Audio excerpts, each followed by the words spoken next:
We are now going to show you how to quick start hook up your amplifier through a Bluetooth connection. On the front panel, you will notice that there is a source button.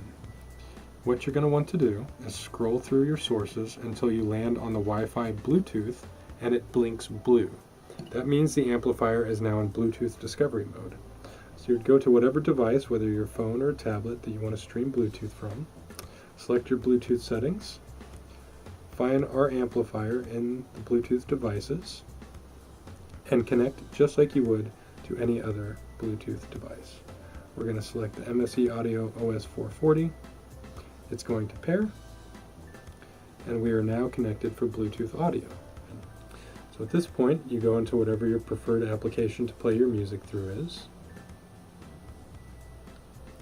Begin to play your music, and since we're on Bluetooth, you shouldn't have to do anything else.